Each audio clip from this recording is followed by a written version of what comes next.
കോൺഗ്രസ് പാർട്ടിയുടെ കൊടി പിടിച്ചത് കൊണ്ട് തല വെട്ടിയെടുക്കപ്പെട്ട ഷുഹൈബുണ്ട്. ഷുഹൈബിന്റെ പിതാവ് മുഹമ്മദ് ഉണ്ട്.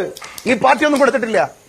ഈ പാർട്ടിയുടെ കൊടി പിടിച്ചതിന് വെട്ടി അറുക്കപ്പെട്ട കൃപേഷിന്റെ അച്ഛനും ശരത്ലാലിന്റെ സഹോദരിയും ശരത്ലാലിന്റെ പിതാവും ഈ ചർച്ച കാണുന്നുണ്ടാവും. നിങ്ങൾ ആലോചിക്കണം. ഈ പാർട്ടിയുടെ കൊടി പിടിച്ചു എന്ന് പറഞ്ഞുകൊണ്ട് ഞാൻ പറയട്ടെ, ഈ പാർട്ടിയുടെ കൊടി പിടിച്ചു ഒരൊറ്റ കാരണത്താൽ കൈകാലികൾ വെട്ടിയെടുക്കപ്പെട്ടവർ, വിധവകളാക്കപ്പെട്ടവർ, പിതാക്കന്മാരെ നഷ്ടപ്പെട്ടു പോയവർ, കാലിന്റെ താഴെ വെച്ച് അടിച്ചൊടിക്കപ്പെട്ടവർ, നിരങ്ങി നടക്കുന്നവർ, മുറിച്ചു മാറ്റപ്പെട്ടവർ, കേസും തിണ്ണയുമായി നടക്കുന്നവർ, കള്ളക്കേസിൽ കാരാഗ്രഹത്തിൽ അടച്ചിട്ടവർ 10,000-കണക്കിന് കോൺഗ്രസ് പ്രവർത്തകരുണ്ട്. അവിടെ കണ്ണുനിന്ന് വരുന്നത് കണ്ണീരല്ല, ചോരയാണ്. നിങ്ങൾക്ക് 2.5 കൊല്ലമെങ്കിലും സ്റ്റേറ്റ് കാർ നിങ്ങളുടെ വീട്ടിന്റെ മുറ്റിൽ കടന്നിട്ടുണ്ട്. നിങ്ങളുടെ വന്ധ്യനായ ഭർത്താവിന് നിയമസഭയിൽ സീറ്റ് കിട്ടിയിട്ടുണ്ട്. നിങ്ങൾക്ക് കിട്ടണമായിരുന്നു എന്നുള്ള അഭിപ്രായം ഞങ്ങൾക്കുണ്ട്. പക്ഷേ നിങ്ങൾ ചെയ്തതൊരു പാർട്ടി തെരഞ്ഞെടുപ്പിന് യുദ്ധത്തിന് പോകുമ്പോ, കമ്മ്യൂണിസ്റ്റ് പാർട്ടിയുമായിട്ട് നേർക്കുനേർ യുദ്ധത്തിന് പോകുമ്പോ, ഞങ്ങളുടെ രക്തസാക്ഷികളുടെ രക്തമൊഴുകിയ മണ്ണിൽ ഞങ്ങളുടെ പാർട്ടിയുടെ 80-90-ൽ പരം നേതാക്കന്മാർ യുദ്ധരംഗത്തേക്ക് ഇറങ്ങുമ്പോ ഒരു പാർട്ടിയുടെ ഓഫീസിന്റെ മുമ്പിൽ പോയി നിന്ന് വളരെ മോശമായി തലമൊട്ടയടിച്ചുകൊണ്ടൊരു പാർട്ടിയെ കരിവാരി തെച്ചാൽ നിങ്ങൾക്ക് ഈ പാർട്ടി നിൽക്കാൻ പറ്റുമോ? ഈ പാർട്ടി നിങ്ങൾ ഉണ്ടാക്കിയതല്ല. ഈ പാർട്ടി BRM ഷമീറിന്റെ പാർട്ടിയല്ല. ഈ പാർട്ടി 10,000-കണക്കിന് വരുന്ന ഒന്നും ആവാതെ പോയ ആളുകളുടെ പാർട്ടിയാണ്. നിങ്ങൾ അത് മനസ്സിലാക്കിക്കോ. 1. 2, സതീഷ് പറഞ്ഞു. ഒറ്റ മിനിറ്റ് ശ്രീ ഷഫീർ, താങ്കൾ വ്യക്തിപരമായി തന്നെ ശ്രീമതി ലതിക സുഭാഷിന് നേരെ ചോദ്യങ്ങൾ ഉന്നയിച്ചതുകൊണ്ട് അവർ മറുപടി പറഞ്ഞ ശേഷം ഞാൻ താങ്കളിലേക്ക് തിരിച്ചു വരാം. ശ്രീമതി ലതിക സുഭാഷ്, താങ്കൾക്ക് പറയാം. അല്ല, എനിക്ക് പറഞ്ഞ അവസാനിപ്പ്. അല്ല, എനിക്ക് സമയം തരും പറയണം. വരാം ശ്രീ ഷഫീർ. ഇന്ന് പറഞ്ഞില്ലെങ്കിൽ പിന്നെ പറയാൻ പറ്റില്ലെന്നേ. ഇന്ന് എനിക്ക് പറയണം. ഈ കയ്യടി ഷഫീറിനുള്ളതല്ല. ഷഫീറിന്റെ വാക്കുകള് വർഷങ്ങൾക്ക് മുമ്പ് വന്ന വാക്കുകളാണ്. ഈ കയ്യടി എന്തിനാ എന്ന് ചോദിച്ചാൽ, കോട്ടയം നഗരസഭയിലെ സമുന്നതരായിട്ടുള്ള പ്രബുദ്ധരായിട്ടുള്ള വോട്ടർമാർക്കാണ്. എന്തിനാ അവർക്ക് കൈയടിക്കുന്നത്? അത് കൈയടിക്കാനുള്ള കാരണം എന്ന് പറയുന്നത്, കോട്ടയം നഗരസഭയിൽ വാർഡിൽ മത്സരിച്ച ലതിക സുഭാഷ് എന്ന് പറയുന്ന ഒറ്റുകാരിയെ ജനം പരാജയപ്പെടുത്തി. നിങ്ങളൊന്ന് ആലോചിച്ച് നോക്കണം. ഒരു നിയമസഭാ തെരഞ്ഞെടുപ്പിലല്ല ലതിക സുഭാഷിനെ പരാജയപ്പെടുത്തുന്നത്, അല്ലെങ്കിൽ ഒരു പാർലമെന്റ് തെരഞ്ഞെടുപ്പിലല്ല പരാജയപ്പെടുത്തുന്നത്, അതല്ലെങ്കിൽ ഈ തദ്ദേശ തെരഞ്ഞെടുപ്പിലെ ഒരു ജില്ലാ പഞ്ചായത്ത് വാർഡിലേക്ക് മത്സരിച്ച ലതിക സുഭാഷ് അല്ല പരാജയപ്പെടുന്നതും കോട്ടയം നഗരസഭയിലെ ഒരു വാർഡിൽ മത്സരിച്ച ലതിക സുഭാഷ് പരാജയപ്പെട്ടു. എത്ര വോട്ടർമാരുണ്ടാവും ഒരു നഗരസഭാ വാർഡിൽ? എത്ര വോട്ടർമാരുണ്ടാവും? നിങ്ങളൊന്ന് ആലോചിച്ച് നോക്ക്. എത്ര വോട്ടർമാർ ഒരു വാർഡിൽ ഉണ്ടാകും? ഒരു തദ്ദേശ തെരഞ്ഞെടുപ്പ്, ഒരു നിയമസഭാ മണ്ഡലത്തിലെ വോട്ടർമാരുടെ എണ്ണമല്ല ഞാൻ ചോദിക്കുന്നത്. ഒരു നഗരസഭാ തെരഞ്ഞെടുപ്പില് ആ വാർഡിലെ, അതിന്റെ നഗരസഭയിലെ ഒരു വാർഡിലെ വോട്ടർമാർ എത്ര പേരുണ്ടാകും? ആ അത്രയും പേര് ഏറി വന്നാൽ 3000, മാക്സിമം എത്ര ഉണ്ടാകും? ഒരു 3000 വോട്ടർമാർ. അത്രയും വോട്ടർമാർക്ക് ഈ സ്ത്രീയെ സഹിക്കാൻ കഴിയില്ല എന്ന് മനസ്സിലാക്കി, കാപട്യക്കാരെയാണ് എന്ന് മനസ്സിലാക്കിയിട്ട് തോപ്പിച്ചു എന്നുള്ളതാണ്. ഈ തെരഞ്ഞെടുപ്പിൽ ഇത്തരത്തിൽ കുറെ തോൽവികൾ നമ്മൾ കാണുന്നുണ്ട്. വളരെ മാതൃകാപരമായിട്ട് ജനം കൈക്കൊണ്ട തീരുമാനമെടുത്ത പല പല പല പല പല ഫലങ്ങളും നമുക്ക് മുന്നിലേക്ക് വരുന്നുണ്ട്. അതില് ഏറ്റവും പ്രധാനപ്പെട്ടതാണ് നമ്മൾ ചർച്ച ചെയ്യണം എന്ന് തോന്നിയ ഒരു വ്യക്തിയാണ് ലതിക സുഭാഷ്. ലതിക സുഭാഷ് കോട്ടയത്ത് നഗരസഭയിലേക്ക് മത്സരിക്കുന്നുണ്ട് എന്ന് അറിഞ്ഞ ആ ഘട്ടം മുതൽ, സ്ഥാനാർത്ഥിയായി പ്രഖ്യാപിക്കപ്പെട്ട ആ ഘട്ടം മുതൽ ഞാൻ വളരെയധികം സൂക്ഷ്മതയോടുകൂടി കാണുന്ന ഒരു വാർഡാണ് ഈ ലതിക സുഭാഷ് മത്സരിച്ച വാർഡെന്ന് പറയുന്നത്. ഇപ്പോ ഫലം വരികയാണ്, സ്ഥിരീകരണം വരികയാണ്. തോറ്റു, പിന്നിൽ എന്നല്ല, തോറ്റു, ഉറപ്പാക്കി. ലതിക സുഭാഷ് എന്ന് പറയുന്ന കേരളം കണ്ട ഏറ്റവും വലിയ കാപട്യക്കാരി തോറ്റു. കാപട്യക്കാരി എന്ന് പറയാൻ കാരണം, ഇപ്പൊ നിങ്ങള് BRM ഷഫീർ 4 വർഷങ്ങൾക്ക് മുമ്പ് നടത്തിയ വാക്കുകളാണ് നിങ്ങൾ കേട്ടത്. ആ 4 വർഷങ്ങൾക്ക് മുമ്പ് ഷഫീർ ലതിക സുഭാഷിനെ ഇങ്ങനെ ഉരിച്ചിരുത്തിയിട്ട് പുറത്തേക്ക് ഇങ്ങനെ തള്ളി ഇറക്കിയിട്ടുണ്ട്. എവിടെ നിന്ന്? മനോരമയുടെ സ്റ്റുഡിയോയിൽ വെച്ചിട്ട്. അന്ന് ഷഫീറിന്റെ വാക്കുകളിൽ ഷഫീർ പറയുന്നുണ്ട്, എല്ലാം കിട്ടിയവളാണ്, എല്ലാം. ഒരു പാർട്ടിയിൽ വന്നിട്ട് എല്ലാ സുഖങ്ങളും എല്ലാ സ്ഥാനമാനങ്ങളും അനുഭവിച്ച ലതിക സുഭാഷ് കഴിഞ്ഞ തെരഞ്ഞെടുപ്പിൽ സ്ഥാനാർത്ഥിയാക്കിയില്ല എന്ന് പറഞ്ഞുകൊണ്ടാണ് തലമൊട്ടയടിച്ചിട്ട് ഇറങ്ങിപ്പോയത്. ആ ലതിക സുഭാഷിനെ ജനം എഴുതി തള്ളി. ഒരു നഗരസഭയിലെ വാർഡിൽ പോലും വിജയിച്ച് കയറാൻ കഴിയാത്ത ലതിക സുഭാഷ്, ആ ലതിക സുഭാഷിന് ലഭിക്കാത്ത സ്ഥാനമാനങ്ങളില്ല. നിങ്ങളൊന്ന് ആലോചിച്ച് നോക്കണം. കോൺഗ്രസിന്റെ പൊടി പിടിച്ചത് കൊണ്ട് മാത്രം സ്ഥാനമാനങ്ങളിൽ കയറിയിരുന്നവരാണ് അവർ. അർഹത ഉണ്ടായിട്ടല്ല. നിങ്ങളൊന്ന് ആലോചിച്ച് നോക്ക്. അർഹത ഉണ്ടായിട്ടല്ല, കോൺഗ്രസിന്റെ കൊടി പിടിച്ചത് കൊണ്ട് മാത്രം സ്ഥാനമാനങ്ങളിൽ ഇരുന്ന ലതിക സുഭാഷ് പിന്നെയും എം എൽ എ ആവാൻ നിയമസഭയിലേക്ക് മത്സരിക്കാൻ സീറ്റ് നൽകിയില്ലെന്ന് പറഞ്ഞ് കോൺഗ്രസിൽ നിന്ന് ഇറങ്ങിപ്പോയി, ചേക്കേറിയത് NCPയിലേക്ക്. NCP എവിടെയാ നിൽക്കുന്നത്? LDFന്റെ കൂടെ. ആ LDFന്റെ സ്ഥാനാർത്ഥിയായിട്ട് ഈ 2025 ഒരു തെരഞ്ഞെടുപ്പിൽ മത്സരിച്ചു. എവിടെ? നഗരസഭയിൽ, കോട്ടയം നഗരസഭയിൽ 8 നിലയിൽ പൊട്ടി.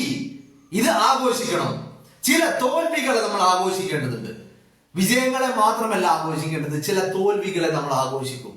അങ്ങനെ തോൽവികളെ ആഘോഷിക്കുന്ന കൂട്ടത്തിൽ ഞാൻ ആഘോഷിക്കാൻ തീരുമാനിച്ച ഒരു തോൽവിയാണ് ഈ ലതിക സുഭാഷിന്റേത്. നമ്മൾ നേരത്തെ ഒരു വിജയത്തെ ആഘോഷിച്ചിരുന്നു. അത് മുട്ടടയിലെ വൈഷ്ണവ സുരേഷിന്റെ വിജയത്തെയാണ് നമ്മൾ ആഘോഷിച്ചത്. ഇന്നിപ്പോ നമ്മൾ ആഘോഷിക്കുന്നത് ഒരു തോൽവിയെയാണ്. കോട്ടയം നഗരസഭയിൽ നിന്ന് മത്സരിച്ച് തോറ്റ ലതിക സുഭാഷിന്റെ തോൽവിയെ ഈ അവസരത്തിൽ ഞാൻ ആഘോഷിക്കാൻ വേണ്ടി വിനിയോഗിക്കുക. കാരണം കാപട്യക്കാരിയായ ആ സ്ത്രീ എല്ലാ സ്ഥാനമാനങ്ങളും എല്ലാ അധികാരങ്ങളും അതിന്റെ സുഖലോലുപതയും ആവോളം വേണ്ടുവോളം അനുഭവിച്ചിട്ട് അവസാനം പാർട്ടിയെ തള്ളിപ്പറഞ്ഞ് പാർട്ടിയെ ഒറ്റുകൊടുത്ത് തലമുണ്ടനം ചെയ്ത് മൊട്ടയടിച്ചിട്ട് ഇറങ്ങിപ്പോയ സ്ത്രീ, ആ സ്ത്രീയെ ജനം എഴുതി തള്ളിയിരിക്കുന്നു എന്നുള്ളതാണ്. കോട്ടയത്തിലെ പ്രബുദ്ധരായ വോട്ടർമാർക്ക് കൈയടിക്കുകയാണ് ഈ അവസരത്തില്. കാരണം ജനം പ്രബുദ്ധരാണ്. കാപട്യക്കാരെ തിരിച്ചറിയാൻ ജനത്തിന് കഴിയും. കാല് മാറി പാർട്ടിയെ കാലുവാരി ഇറങ്ങിപ്പോയ ലതിക സുഭാഷിനെ ജനം കാലുവാരി ഭിത്തിയിൽ അടിച്ചു എന്നുള്ളതാണ്.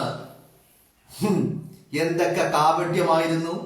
തനിക്കൊരു സീറ്റ് കിട്ടിയില്ലെന്ന് പറഞ്ഞ് പാർട്ടിയെ ഒറ്റുകൊടുത്തവൾ, തനിക്ക് സീറ്റ് നൽകിയില്ലെന്ന് പറഞ്ഞ് പാർട്ടിയെ പ്രതിസന്ധിയിലാക്കിയവൾ ജനം എടുത്തെറിഞ്ഞു. ഒരു തദ്ദേശ തെരഞ്ഞെടുപ്പിൽ വിജയിച്ച് കയറാൻ പോലും കഴിയാത്ത ഇത്തരത്തിലുള്ള പഴഞ്ചാക്കുകളെ പണ്ടേ പാർട്ടിയെ എടുത്തെറിയേണ്ടതായിരുന്നു. പക്ഷേ ഈ പാർട്ടിയുടെ കൊടി പിടിച്ചു എന്നുള്ള ഒരൊറ്റ കാരണം കൊണ്ട് പാർട്ടി കൊണ്ടു നടന്നവൾ അവസാനം പാർട്ടിയെ പ്രതിസന്ധിയിലാക്കിയപ്പോ ജനം എടുത്തെറിഞ്ഞു. തോറ്റ് തുന്നം പാറി 8 നിലയിൽ പൊട്ടി ലതിക സുഭാഷ്. ആഘോഷിക്കേണ്ട. പിന്നെ ഇത്തരത്തിൽ ചില തോൽവികളും, ഞാൻ അതാണ് പറയുന്നത്, ഇത്തരത്തിൽ ചില തോൽവികളും നമ്മൾ ആഘോഷിക്കേണ്ടതാണ് എന്ന് ഞാൻ പറയാനുള്ള കാരണം ഇത്തരക്കാരായ കാപട്യക്കാരുടെ തോൽവി, ആ തോൽവിയെ നമ്മൾ ആഘോഷിച്ചല്ലേ മതിയാകൂ. 4 വർഷങ്ങൾക്ക് മുമ്പ് അന്ന് PRM ഷഫീർ പറഞ്ഞ വാക്കുകള് അത് ഇന്നും കേരളത്തിന്റെ സമൂഹത്തിൽ ചർച്ചയാവുന്നുണ്ട്. പലപ്പോഴും നമ്മൾ ആ ഷഫീറിന്റെ വാക്കുകളെ ഏറ്റുപിടിച്ച് നടക്കുന്ന ചർച്ചകൾ നമ്മൾ കാണാറുണ്ട്, ഇല്ലേ? ഒരു പാർട്ടി പ്രവർത്തകൻ ഒരു ആയുസ് കൊണ്ട് മൊത്തം ഈ പാർട്ടിക്ക് വേണ്ടി പോസ്റ്റർ ഒട്ടിച്ച്, ഈ പാർട്ടിക്ക് വേണ്ടി വെയിലും മഴയും കൊണ്ട് ഈ പാർട്ടിക്ക് വേണ്ടി പ്രവർത്തിച്ച ആളുകള് ഇന്നും പാർട്ടിയുടെ ഒരു സ്ഥാനമാനങ്ങളിലും എത്തിയിട്ടില്ല. എന്നാലും പാർട്ടിയുടെ കൊടി പിടിച്ചു എന്ന ഒരൊറ്റ കാരണം കൊണ്ട് ഈ പാർട്ടിക്ക് മുകളിൽ ഒരു സ്വാധീനവും ചെലുത്താൻ കഴിയാത്ത ലതിക സുഭാഷിന് എല്ലാ അധികാര കേന്ദ്രങ്ങളും പാർട്ടി അനുവദിച്ചു നൽകി. എന്നിട്ടും ഒരു നിയമസഭാ തെരഞ്ഞെടുപ്പിൽ തനിക്ക് സീറ്റ് നൽകിയില്ലെന്ന് പറഞ്ഞ് ഇറങ്ങിപ്പോയ വ്യക്തി, ആ വ്യക്തിയെ ജനമെടുത്ത് എറിയുകയാണ്. മാലിന്യ കൂമ്പാരത്തിലേക്കാണ് എറിയുന്നത്. ഈ കാപട്യക്കാരുടെ കാപട്യം ജനം തിരിച്ചറിയുന്നു. അത് തന്നെയാണ് നമ്മൾ ഈ തദ്ദേശ തെരഞ്ഞെടുപ്പിനെ വളരെ വളരെ വലിയ വ്യത്യസ്തമാക്കുന്നത്. ഇത്തരത്തിലുള്ള കാപട്യക്കാരെ ജനം തിരിച്ചറിയുന്നു എന്നുള്ളതാണ്. അല്ലേ? നിങ്ങളൊന്ന് ആലോചിച്ച് നോക്ക്. നിയമസഭയിലേക്ക് മത്സരിക്കാൻ സീറ്റ് നൽകിയില്ലെന്ന് പറഞ്ഞ് പാർട്ടിയെ ഒറ്റുകൊടുത്ത് പാർട്ടിയെ പ്രതിസന്ധിയിലാക്കി ഇറങ്ങിപ്പോയ ലതിക സുഭാഷിനെ ഈ തദ്ദേശ തെരഞ്ഞെടുപ്പ് വരുമ്പോ ജനം എടുത്തെറിയുകയാണ്. നിങ്ങളൊന്ന് ആലോചിച്ച് നോക്ക്. ഈ പ്രസ്ഥാനത്തിന് വേണ്ടി ചോരയും നീരും ഒഴുക്കിയ എത്രയധികം ആളുകളാ സാധാരണക്കാരായ പ്രവർത്തകര്. ഒരായുസ് കൊണ്ട് പ്രവർത്തിച്ചിട്ട് ഒരായുസ് കൊണ്ട് ജനിച്ച് മരിക്കുന്നത് വരെ പാർട്ടിയുടെയോ അധികാരത്തിന്റെയോ കേന്ദ്രങ്ങളിലേക്ക് കസേരകളിലേക്ക് ഇരിക്കാൻ കഴിയാതെ വെറും പാർട്ടി പ്രവർത്തകനായി മാത്രം അവശേഷിച്ചു പോയ എത്രയധികം പ്രവർത്തകരാ.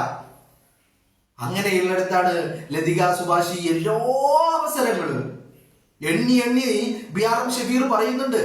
അങ്ങനെയുള്ള എല്ലാ അധികാര കേന്ദ്രങ്ങളിലും ഇരുന്നിട്ട് അവസാനം നിയമസഭയിലേക്ക് മത്സരിക്കാൻ സീറ്റ് നൽകിയില്ലെന്ന് പറഞ്ഞ് ഇറങ്ങിപ്പോയവളെ ജനം ആട്ടിയിറക്കി എന്നുള്ളതാണ്. ഇതാണ് ഈ ജനാധിപത്യത്തിന്റെ ഒരു മര്യാദ എന്ന് പറയുന്നത്. അല്ലെ, നിങ്ങളൊന്ന് ആലോചിച്ച് നോക്ക്. ലതിക സുഭാഷ് സീറ്റിന് അർഹയായിരുന്നില്ല. ഇത്രയും അവർക്ക് ലഭിച്ച അവർ ഇരുന്ന കസേരകളൊന്നും അവർ അർഹിച്ചതല്ല. പാർട്ടിയുടെ കൊടി പിടിച്ചതുകൊണ്ട് മാത്രം പാർട്ടി ആ കസേരയിൽ ഇരുത്തി. അവസാനം പാർട്ടിയെ പ്രതിസന്ധിയിലാക്കി ഇറങ്ങിപ്പോയി. 8 നിലയിൽ പൊട്ടി, ജനം പരാജയപ്പെടുത്തി. ഇത് വലിയൊരു പാഠമാണ്, പല നേതാക്കൾക്കുമുള്ള ഒരു പാഠം. കാരണം പലരും പാഠം ഉൾക്കൊള്ളേണ്ടതുണ്ട്. എന്താണ് പാഠം ഉൾക്കൊള്ളേണ്ടത്? കാരണം ജനമാണ് പരമാധികാരം എന്ന് പറയുന്നത് ജനത്തിന്റെ കയ്യിലാ. ആ ജനത്തെ വെല്ലുവിളിച്ചു കഴിഞ്ഞാൽ ഇത്തരത്തിലുള്ള പല തിരിച്ചടികളും നേരിടേണ്ടി വരുമെന്നുള്ളത് ജനം മനസ്സിലാക്കേണ്ടതുണ്ട്. അല്ലെ, നിങ്ങളൊന്ന് ആലോചിച്ച് നോക്ക്. ലതിക സുഭാഷിന് ലഭിക്കാത്ത സൗഭാഗ്യങ്ങളും അധികാരങ്ങളും എന്താണുള്ളത്? എന്നിട്ട് നിയമസഭാ തെരഞ്ഞെടുപ്പിൽ സീറ്റ് കിട്ടിയില്ലെന്ന് പറഞ്ഞ് ഇറങ്ങിപ്പോയി പാർട്ടിയെ പ്രതിസന്ധിയിലാക്കി കോൺഗ്രസിന്റെ ഓഫീസിന്റെ മുന്നിൽ വന്നിരുന്ന് തലമുണ്ടനം ചെയ്ത് ഇറങ്ങിപ്പോയവർ. ആ സ്ത്രീയെ കോട്ടയം നഗരസഭയിൽ നിന്ന് ജനമെടുത്ത് ഒരു വാർഡിൽ പോലും വിജയിച്ച് കയറാനാവാത്ത ലതിക സുഭാഷ് എന്ന് പറയുന്നത് പരാജയമാണ്. ഈ ജനം എല്ലാം തിരിച്ചറിയുന്നുണ്ട്. അധികാരം ജനത്തിന്റെ കയ്യിലാണെന്നുള്ളത് ലതിക സുഭാഷ് മറന്നുപോയി. അതിനുള്ള തിരിച്ചടി ആ കോട്ടയത്തെ ജനങ്ങൾ നൽകിയത്, പാർട്ടിയെ പ്രതിസന്ധിയിലാക്കിയതിനുള്ള മറുപടി. ഇങ്ങനെ ഒരു തെരഞ്ഞെടുപ്പിൽ ഇത്തരത്തിലൊരു പരാജയം നിങ്ങളൊന്ന് ആലോചിച്ച് നോക്ക്. ലതിക സുഭാഷ് സംസ്ഥാനം അറിയുന്ന നേതാവാ, ഒരു വ്യക്തിയാ. കോൺഗ്രസിലൂടെ വളർന്നു വന്ന് സംസ്ഥാനം ഒട്ടുക്കും വലിയ സ്വാധീനമുണ്ടായ നേതാവ് ആ പാർട്ടിയെ പ്രതിസന്ധിയിലാക്കി ഇറങ്ങിപ്പോയപ്പോ ജനം തിരിച്ചടി നൽകി എന്നുള്ളതാണ്.